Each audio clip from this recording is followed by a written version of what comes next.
has been music librarian and director of the World Music Archives at Wesleyan University since 1998. He has degrees in composition from the Berklee College of Music and the University of Illinois, and the MLS from the University of Illinois. He is past web editor and chapter chair of NEMLA. In pursuing musical interests, he has traveled to both Indonesia and China multiple times and visits Appalachian old-time music festivals whenever possible, all of which he expects to continue well into retirement, which I would love to congratulate you on your. Sorry.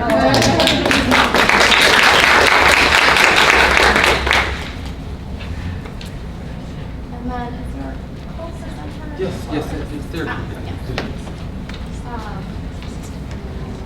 Oh yes, Jody Cormack has been archives assistant to the director of the World Music Archives at Wesleyan since 1991. She studied and performed South Indian classical vocal music with T. Viswanathan for over 20 years, additionally specializing in the music of South Indian classical music, Bharatanatyam, under the tutelage of T. Balasaraswati. She received her MFA in music from California Institute of the Arts in 1975 and completed her doctorate in ethnomusicology at Wesleyan in 1992. Her dissertation, Svara Kalpana, Melodic Rhythmic Improvisation and Karnatak Music, provided an analysis and comparative study of the behavior of raga, rhythm, and individual style in this form of musical improvisation. At present, her interests involve both the performance and the study of traditional and folk music trends within the Celtic music diaspora, and she is currently in the process of writing a book on the music of prominent Anglo-Irish folk musician Andy Irvine.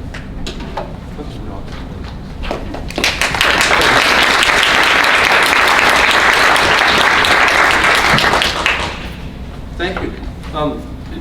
I hope you'll bear with me. I've come down with a case of bronchitis in the last couple of days. I might be coughing a little bit and chewing on cough drops, but I'll try anyway. Jody and I are going to present together. I'm going to talk for a little bit, and then Jody's going to give essentially the fun part of it, which is all the illustrations. And then I'm going to talk a little bit more about sort of the grant itself. Maintaining a sustainable sound archives requires having a good collections policy.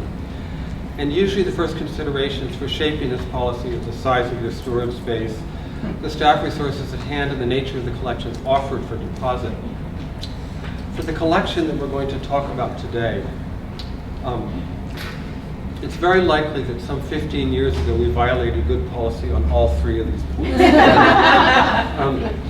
But sometimes collections shape your institution in unexpected ways. And taking in something that's worth preserving, particularly if no one else will do it, is often its own reward. There is a justification.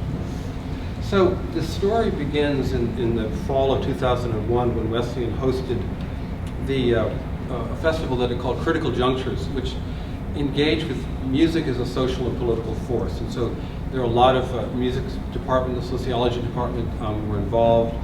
We invited all sorts of folk musicians from around the world, traditional musicians, to talk about these issues. And it was completely decimated by 9/11, unfortunately, and it was the same week. And so by the end of the week, no one could fly, which meant that most of the invited performers didn't come. But Pete Seeger came, because he drove over from the Hudson Valley where he lives, which was great. So that was kind of unexpected. But in any event, Jody was one of the organizers of this Critical Junctures conference. And in searching around for performers to invite, she was in touch with Phil Sagana, who is the owner of the Town Crier Cafe. And that was then in Pauling, New York. It's moved to Beacon. And in the course of this, Jody talking to Phil, we discovered he had a huge collection of recordings that he'd been making at the Town Crier over the years. And when he discovered we had an archives, he said, "Would you like this?"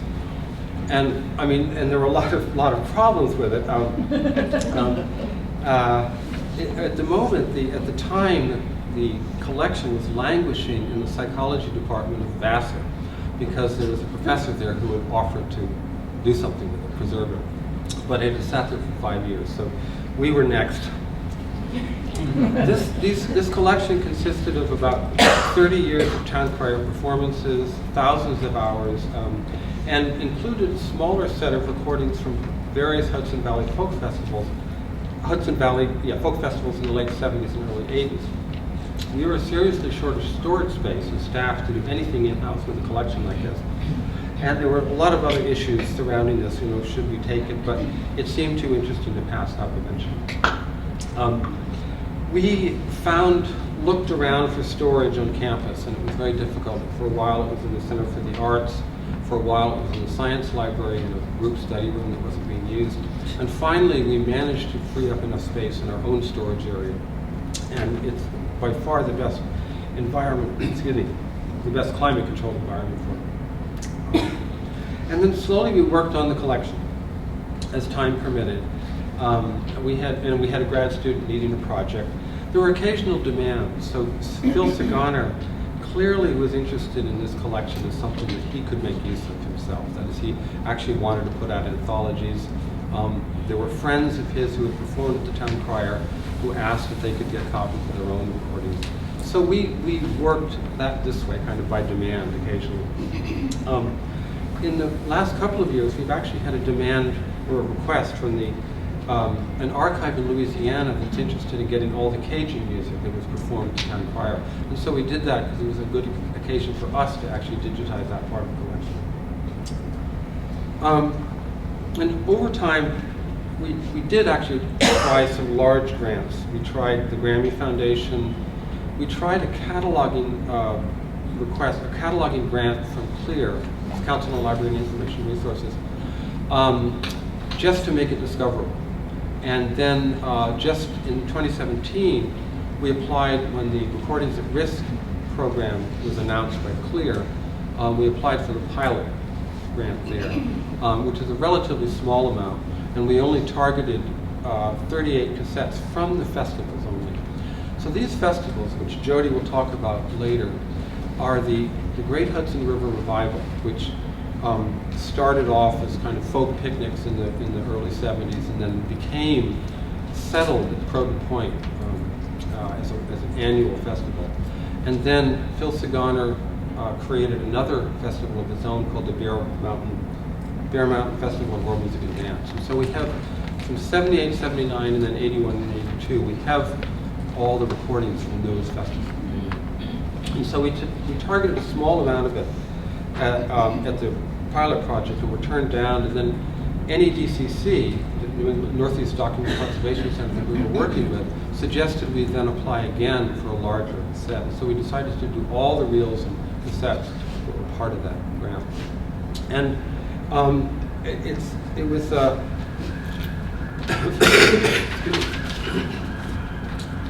meeting the deadline for the final grant, the one that was successful, was actually considerably more stressful than any of the others for some reason. It was a disaster for me. There were documents that didn't get quite uploaded, and I was sure it would fail. And suddenly, 2 months later, we heard that we got it. So it pays to kind of be persistent, I discovered. So we requested about $48,000 for this. For these, there were about 170 cassettes and reels combined. That was part of it. And before I pass this on to Jody for the fun part, I want to mention one thing that I did learn about grant writing. It really is important to get good letters of recommendation.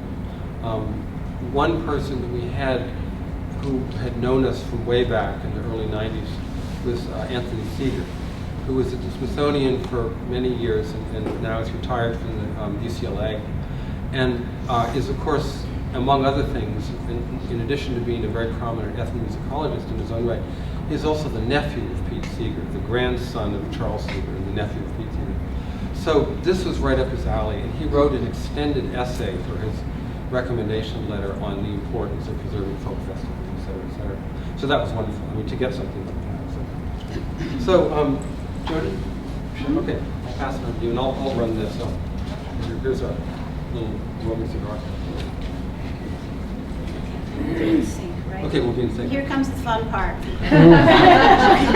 I'm going to read this. read this so I can cover a lot of territory in a short amount of time. So if I sound a little strident, that's why. So anyway, I'd like to talk about the history of the Great Hudson River Revival and the beginning of the Bear Mountain Festival, and then also about Phil Segoner, the owner and proprietor of the Town Crier Cafe, who produced both of them.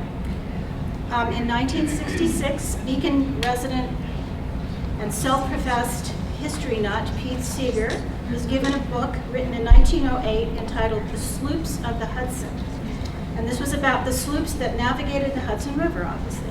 These 19th century boats were described by the book's authors as being the most beautiful books we ever knew, and they will never be seen again. And from that point, Seeger was on a mission.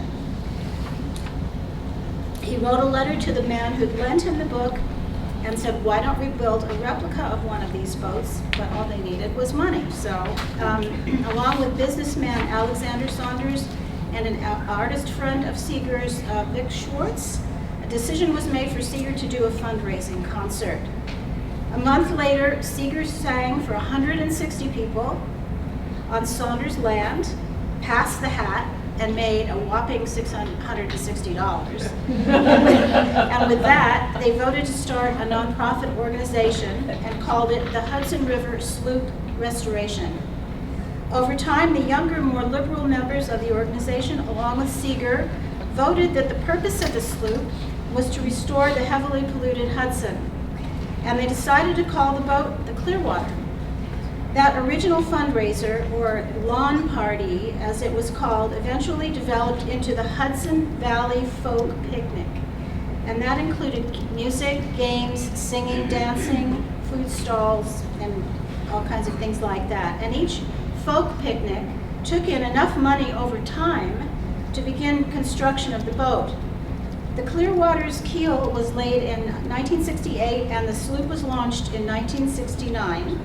And from that point, the boat sailed up and down the Hudson, docking for a few days so visitors could see portable displays on board of the Hudson River Valley and the ecology of the river.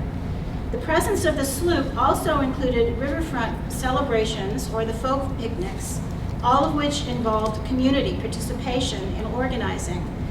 With the considerable media coverage the sloop and the picnics were getting, the problem of pollution in the Hudson River was, as hoped, receiving a lot of attention. And this is where Phil Segoner comes in, who's the owner and proprietor of the Town Crier Cafe in Beacon, and his relationship with Pete Seeger, Phil's role as organizer and producer of the Great Hudson River Revival and the Bear Mountain Festivals. So Phil, who from the mid-1960s was involved in the production of free outdoor concerts in conjunction with the New York City Parks Department, he decided in 1973 to move to the Hudson Valley to start a jazz club. And opening a jazz club in an area where he knew folk music and local resident Pete Seeger had such a prominent presence, that idea turned out to be a big mistake. The opening night of the club was, according to Phil, when we were talking to him last week, a disaster. He lost the entire audience after the intermission. And then from that point, he decided to about face and turn to the folk music programming. His first booking over several nights was set to present Louis Killen, an English folk singer and concertina player, and Phil had really great luck with this. Unfortunately, on the day of the opening night, Killen's car broke down on Cape Cod, and he couldn't make it. So, and Phil tried to find him alternative transportation by plane, small plane. Nothing worked, and Phil was at his wit's end. Killen then offered to seek out some friends in the area to see who could substitute for him. And shortly thereafter, Phil received a phone call from Pete Seeger.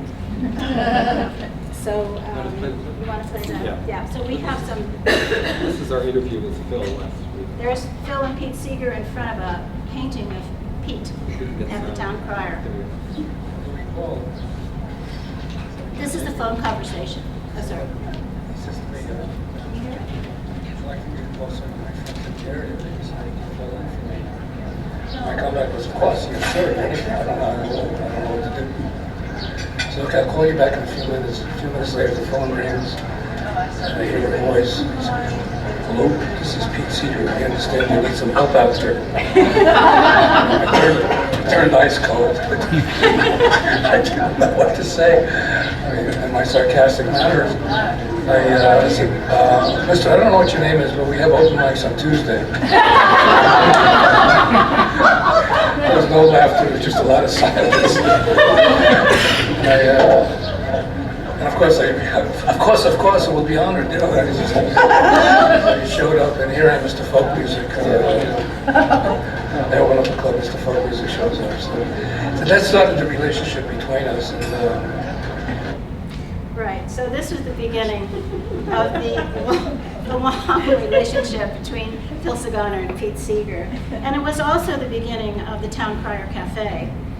The first cafe opened in 1975 and was located in Hopewell Junction, New York.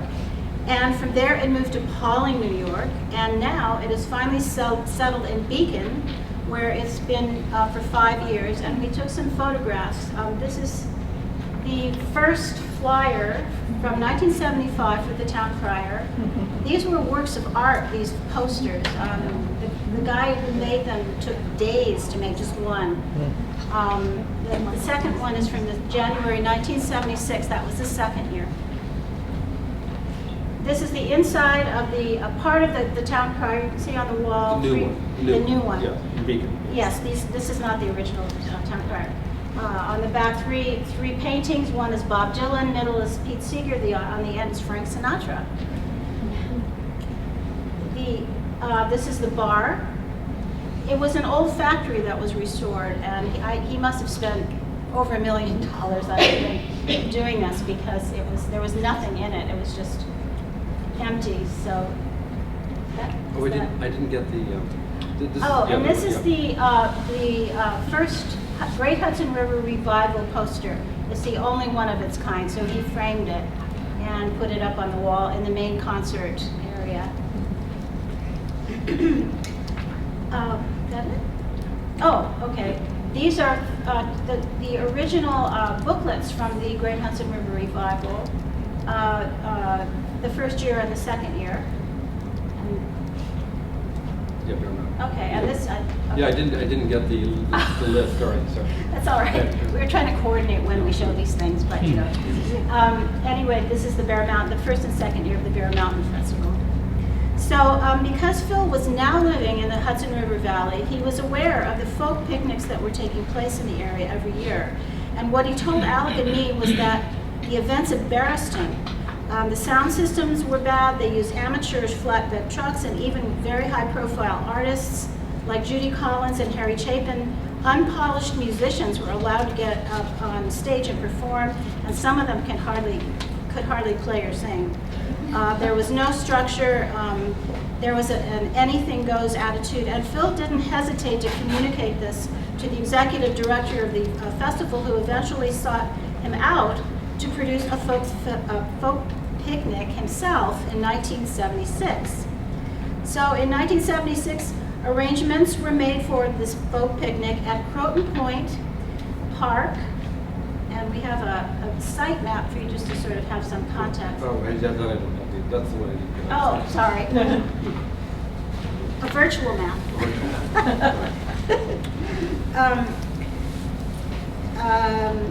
Let's see, where was I?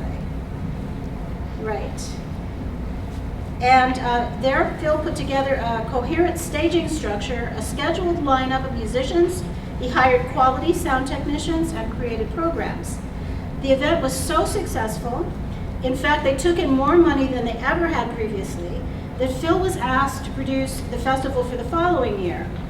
And in 1977, the Hudson Valley Folk Picnic became the Great Hudson River Revival.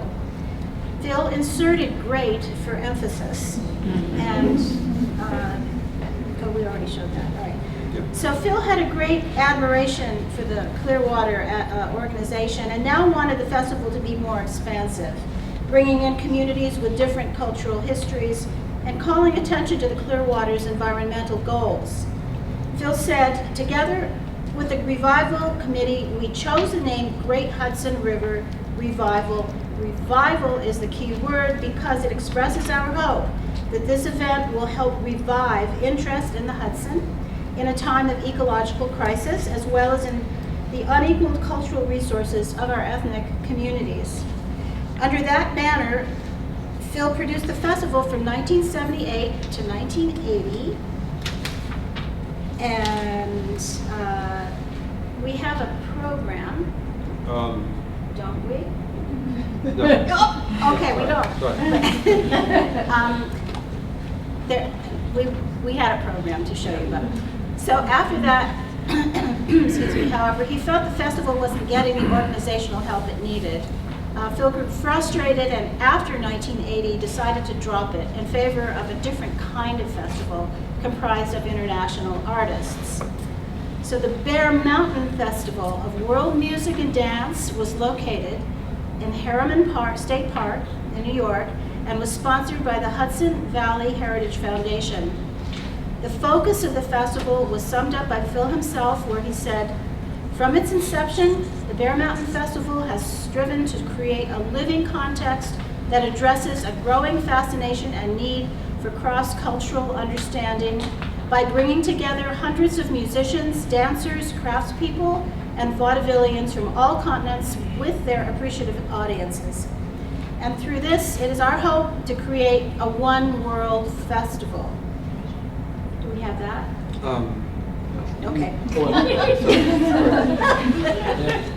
All right. So there was a program for that, but on the program you can see a mix of artists from Africa, from South America, from India, from Western Europe, Eastern Europe. A lot of local people. There were jazz musicians. There were vaudevillians. There were dancers. It was quite an event. So the festival only lasted for 3 years, after which Phil abandoned festival organizing altogether and put all of his energy into the Town Crier Cafe. It's now in its 44th year, and the cafe continues to thrive, and it also continues to attract top artists, both local and international.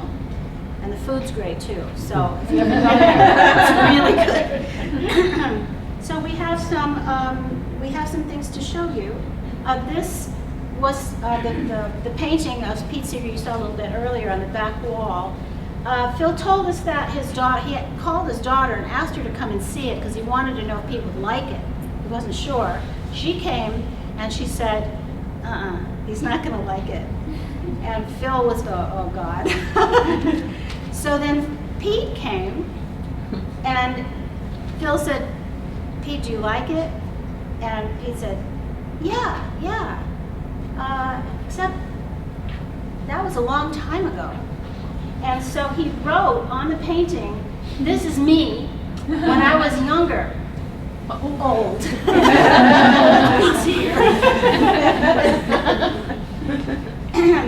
So we have some videos to show you.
I want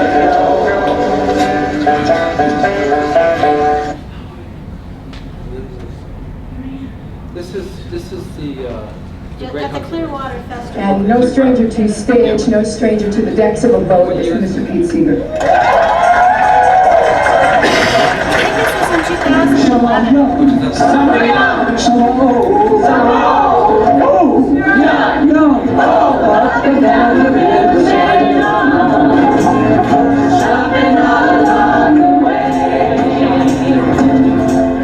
great comfort to see so many like-minded people down here. There are more people like us than ever in history, and the people with money don't know what to do about it. They've got so much money they can destroy any single thing they want. But what are they going to do about millions of little efforts here and efforts there? They break up 3 of them and 4 more like them spring up.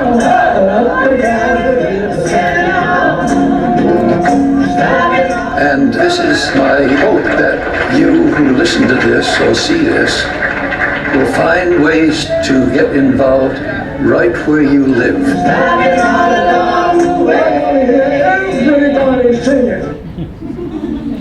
The next clip is from the Bear Mountain Festival. If you would, please give a warm welcome to the one and only Stubby Malone. Oh, yeah! Well, thanks very much. Great old the Bear Mountain Alec. Nonetheless, I'm sure most of you are wondering, what the heck in tarnation is a guy like me doing here at Bear Mountain? Well, folks, the answer to that question is quite simple. I'm here to dispel a myth. And that myth is the myth of mime, or as some people call it, meme. Now, I know you've seen a lot of these so-called mimes around, and one of the things they love to do is an illusionary wall. And I'd like to show you how they do that illusionary wall right now.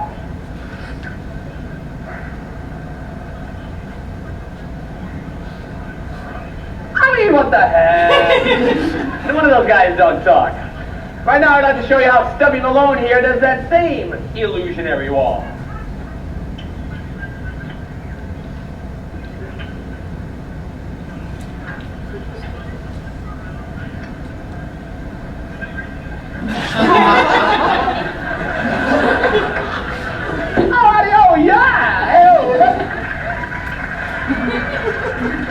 Thank you very much. I'm going to start with a song written by Nat King Cole.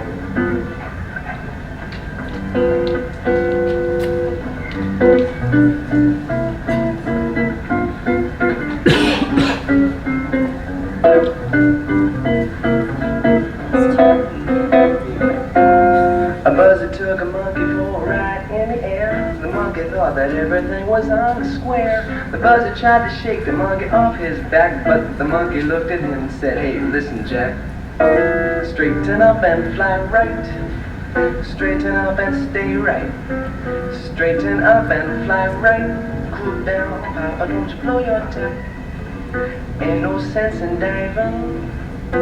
What is the sense in jiving? Straighten up and fly right. Don't you blow your top." You see, the buzzard tells the monkey, "Choking me. Reach a hold and I'll set you free." The monkey looks the buzzard right dead in the eye. Says, "Your story's very touching, but I know it's a lie. So straighten up and fly right. Straighten up and stay right. Straighten up and fly right. Cool down, Papa, don't you blow your top."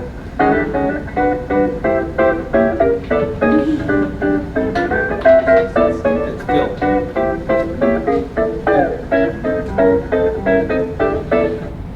And there you have it. Thank you, and I'll turn it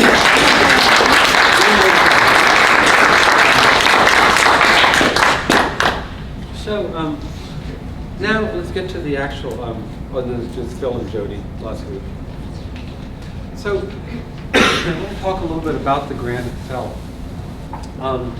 So we worked with NEDCC, and they clean and rebox and scan everything, and they do attended transfers, which is to say they sit and they listen to the whole thing. This is actually our model at Wesleyan when we have students do it. They listen through the entire recording and usually add track markings and things. unlike what I've seen in a lot of places where they just have several machines running and they pop the tape in and just hit the play button and they digitize sort of en masse like that. So this is, you know, it's a much more attended process here.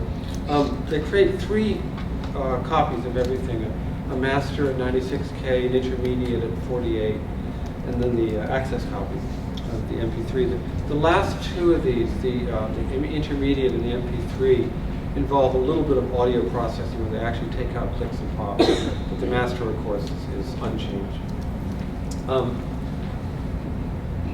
In all parts of the tape boxes are scanned and reboxed, etc.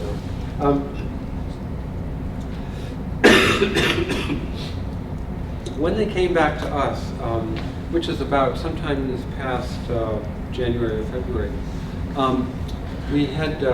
we did underwent a kind of quality control where we not only had to listen to all, but we run checksums on all of them. And this was a part of when we estimated the cost of the grant, we weren't really very sure about this. And it ended up actually being much quicker than we thought, so we ended up saving quite a bit. What they do with the checksums is they actually embed it in the metadata of the WAV file, the broadcast WAV file itself.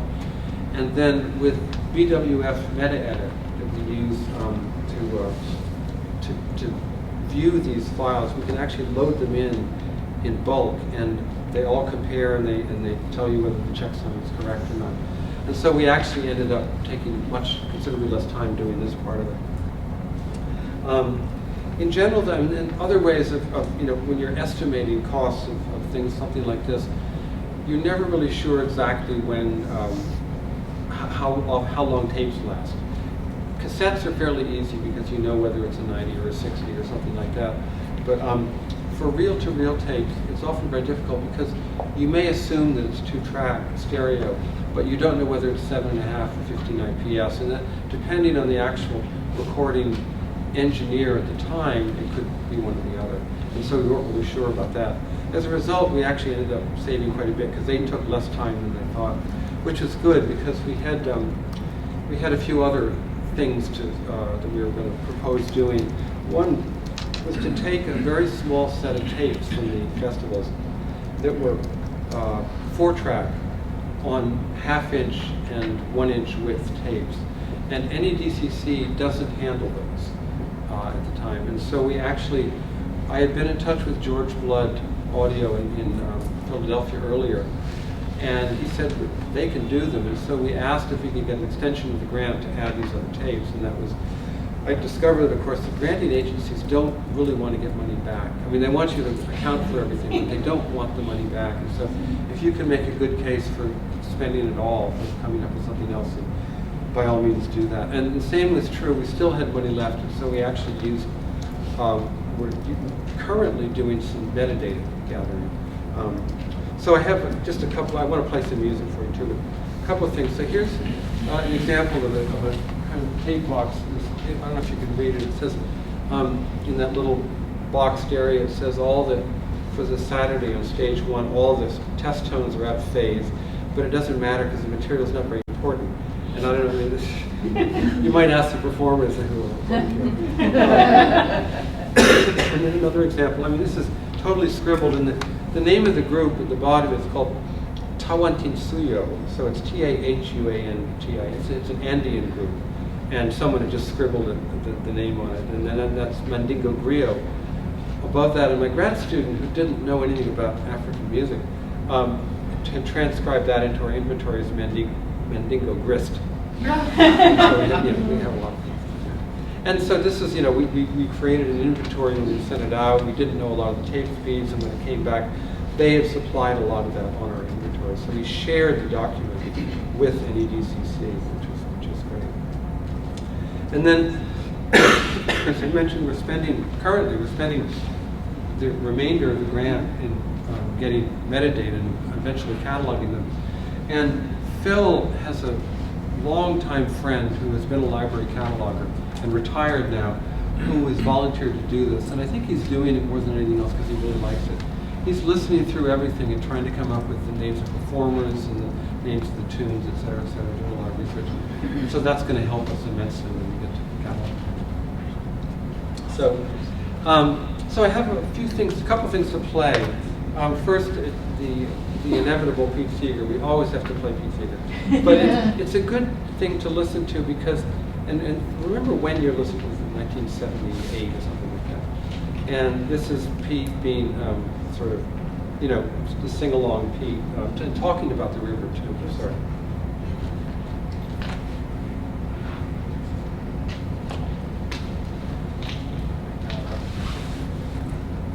Really, we're thinking of it as a watershed, goes all the way from the Adirondacks down to the sea. In a sense, the Hudson Valley includes Staten Island and Perth Amboy and Monmouth County. It includes Manhattan, Bronx, Brooklyn, Queens. It really seems kind of illogical to be at the center of the Hudson River.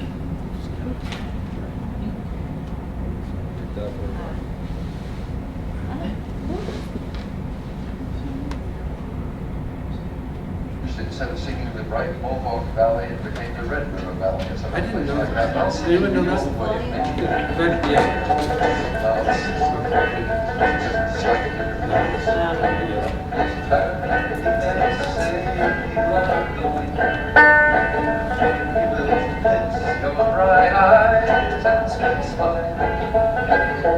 For they say you are taking the sunshine, but as bright and our pathways are wide.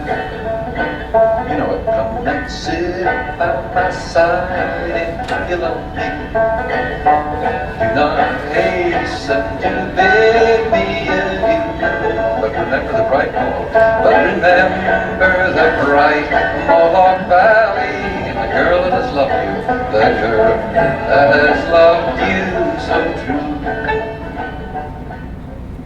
Yeah, so the Red River Valley, which is the way we all know it, used to be the Bright Mohawk Valley. But he's talking sort of about the general scope of what they're performing. The whole Hudson Valley, which he says extends all the way down to Staten Island, not Yonkers, which everyone else seems to do. And then I put together a little bit of a collage. This is partly to illustrate the global nature of this. We have, I'll name the performances, Al-Haji by Conte, the kora player, and then we have some Morris dancers from England and a Native American group from Seneca in New York State, and then finally there's some more English, the Wattersons singing. So it's just kind of a collage of things that happened at these festivals.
Rambling all of the night, and the best part of this day we're now returning back again, and we brought you a garland gay. Now a bunch of May I bear to you. Here at the door I stand. It's nothing but a sprout, but it's well budded out by the work of God's own hand. So, I'm happy to take questions. Thank you.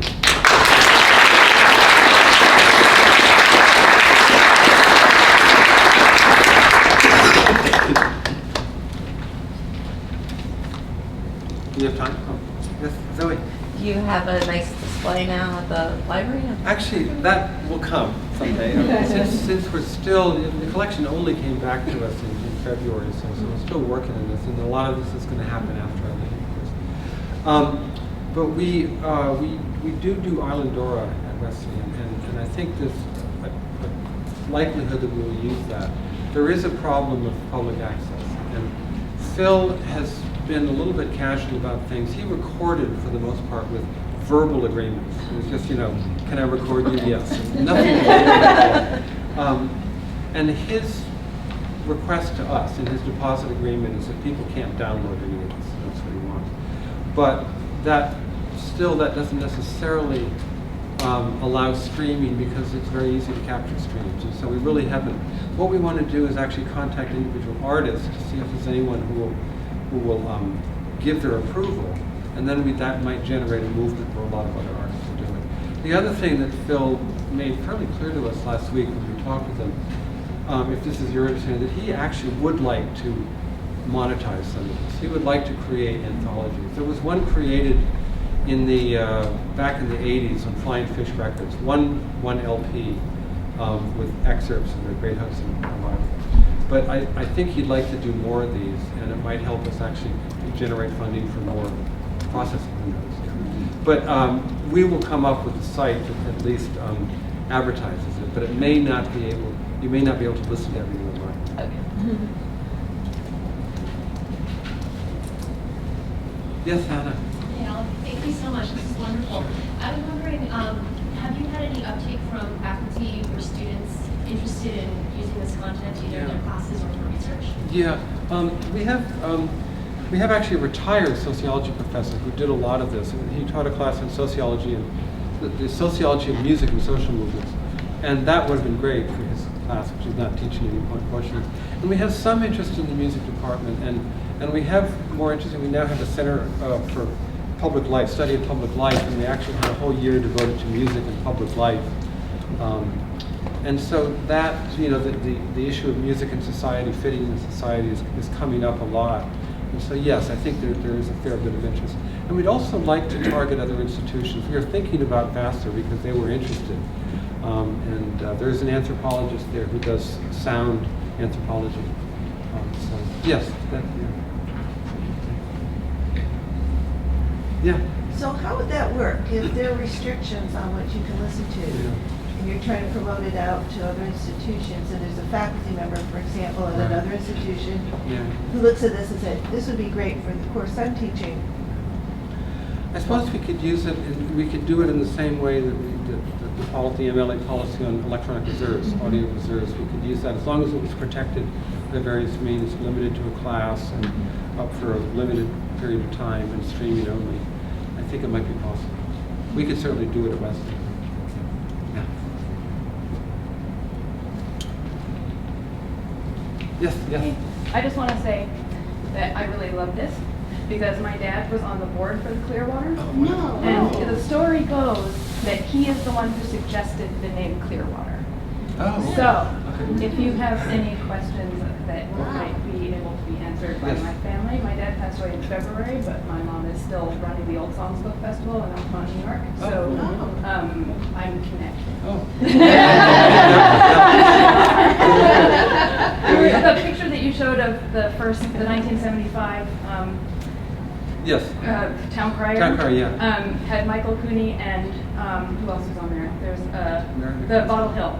Oh. And my dad started Front Hall Records in 1975 or 4. What's your last name? Spence. Oh. Bill Spence. Oh, I know him. Yeah.